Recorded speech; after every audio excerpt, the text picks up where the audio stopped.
The people of Stanthorpe, more than 2 hours southwest of Brisbane, have experienced bushfires before, but never one as fierce as the one that engulfed the town on Friday. It looked like they were going up at least 20 metres. You can see behind the house, sort of a third of the way up behind the trees. It was pretty horrific sight, to be honest. I was talking to the incident controller and he was saying that it was moving at 10 metres a second at treetop level.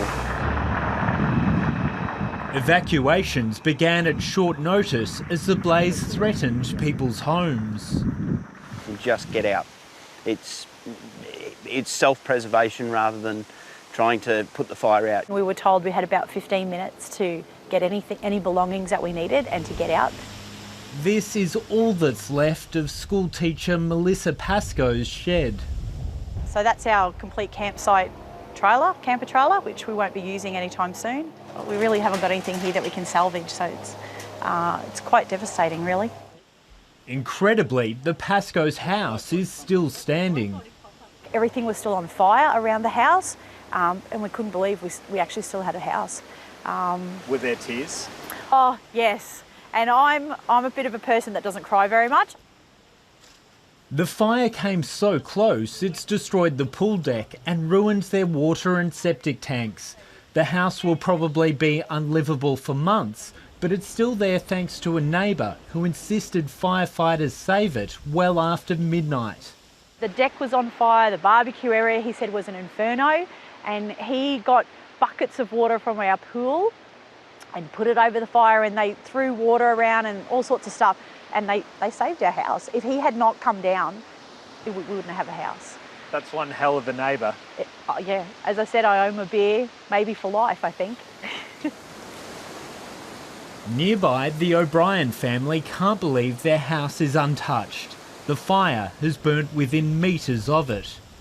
Well, they come screaming up through the gully, right past our house and right into our house, but within 20 metres of our back door. Roger and Benita O'Brien have started the long process of cleaning up, but they feel lucky. Firefighters told them to expect to lose their house. We just shed a tear when we walked back. we cried. Yeah. We cried when we saw it. All things considered, pretty good. Trevor Burton stayed to defend his home with the help of friends. It was absolutely frightening. I think it's okay to talk about it. It's okay to say that you're going to stay and fight it, but it's not until this wall of orange comes over the horizon at you at 100 miles an hour that I think it would bring anyone to their knees potentially. We had a couple of fires on the roof of the house. The leaves had lit up on the roof.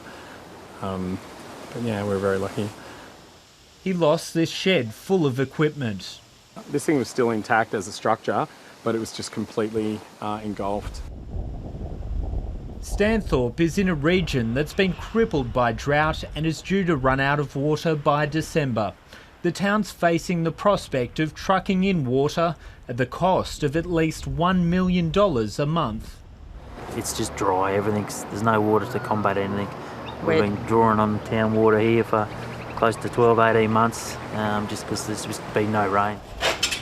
Justin and Maria next door, they've had to use their tank water to protect their house. We're lucky enough we've got a dam here, but as you say, it's September, it's early, the sun really hasn't even come out yet.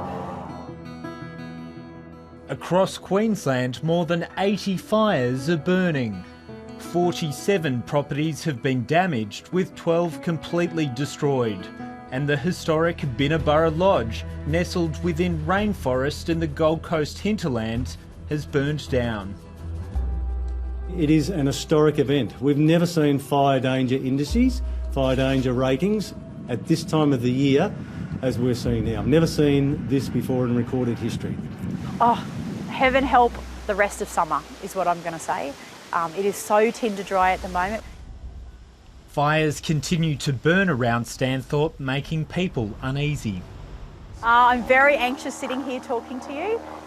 There's water bombers going over, there's spotter planes going over. We live in an area that there's no planes. We've got phone lines down, we've got infrastructure damage, so there'll be a lot of work rebuilding, which is going to take weeks and months. Graham Parker is the president of the local Chamber of Commerce and volunteered to fight the fires and was in charge of local crews. The threat is ongoing and he desperately wants a change in the weather. Not good weather for fires at the moment. We'll have for another couple of days until the change comes through. Thankfully, the fire is burning within containment lines, so it's now just a matter of patrolling. People here are overwhelmed at the support they've already received and say they're ready to help those who have lost homes rebuild. They'll rally around. There's already been people opening up their homes, offering empty houses that they've got out to these people. People offering clothes, food. They want tourists to come and visit local attractions like the wineries to keep the town alive through the tough times. People actually just need to come up and give us a hand, and the best way they can do that is visit us. Hi, I'm Lee Sales. Thanks for watching this story. If you'd like to watch more of 730's stories, they are on the left of your screen. And tap on the button below to subscribe and get the latest from ABC News.